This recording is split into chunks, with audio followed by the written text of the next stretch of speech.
I'm making a smoothie and I'm just using some frozen bananas.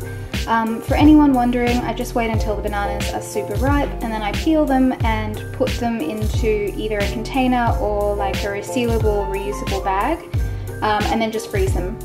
And once they're frozen, they last for ages. I've used ones that are like, I don't know, 6 months old or something, and they were perfect.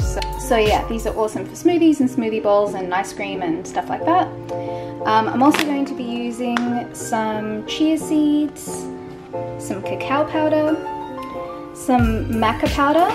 I've started having this recently in smoothies. It's meant to be really good for like energy, and also it's meant to be good for healthy hormone function or something, so yeah, checking it out.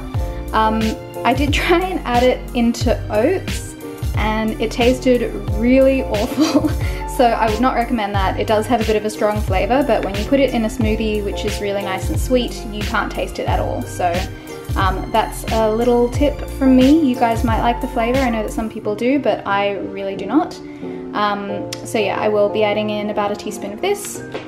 And I'm also adding in the usual earth protein from Bulk Nutrients in vanilla. I really like this, as I've mentioned before. It tastes awesome. You don't even notice it, and I mean, maybe you would if you're not used to protein powder, but as far as protein powders goes, this one is really tasty. So yes, that's everything that's going in my smoothie.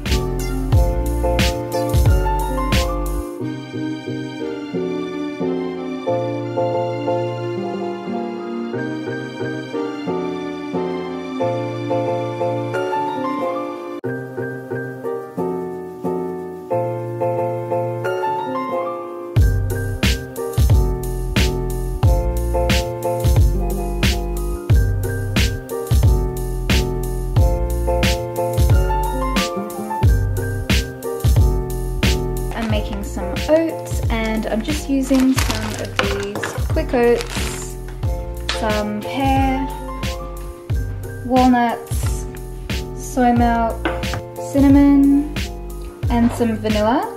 And I made something really similar the other day, and it was like apple pie oats. It's like exactly the same recipe but with apple instead of pear. So if you guys want the recipe, you can just check that out. It's on my Instagram and I'll link it below.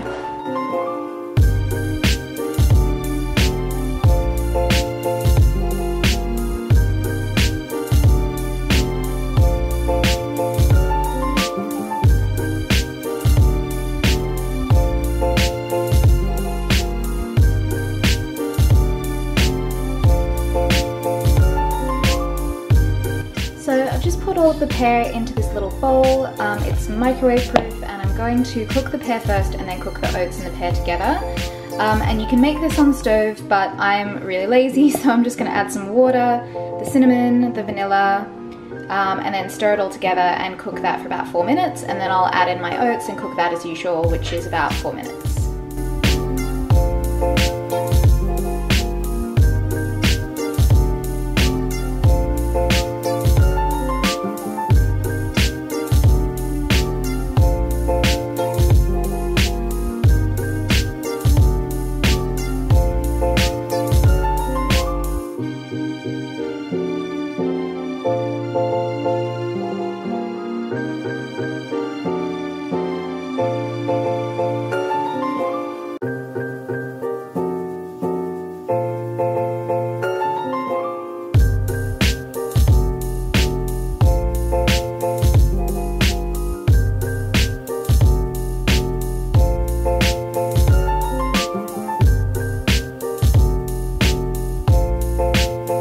Like a veggie fry up type situation, and I've just got some mushrooms, some Brussels sprouts, I've got some red capsicum or bell pepper, which I'm gonna, I think, grill off separately, and I'm gonna use some butter beans.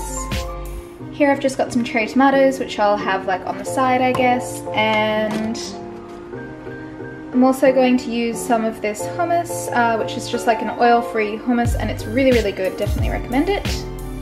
And I'll also add a little bit of fresh thyme from my little planter box.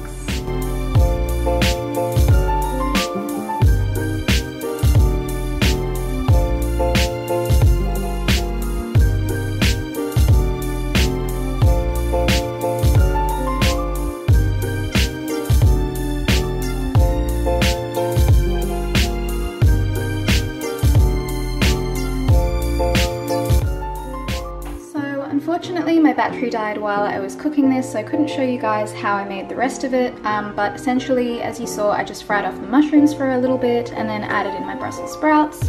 I cooked them for a couple of minutes and then I added in my rinsed butter beans and some garlic, fresh thyme and some black pepper. And I didn't add any salt because the beans already have seasoning on them, but you could definitely add them if you like. I'm just really sensitive to it, so I didn't. And I'm just having it with some grilled capsicum, cherry tomatoes, spinach and some hummus.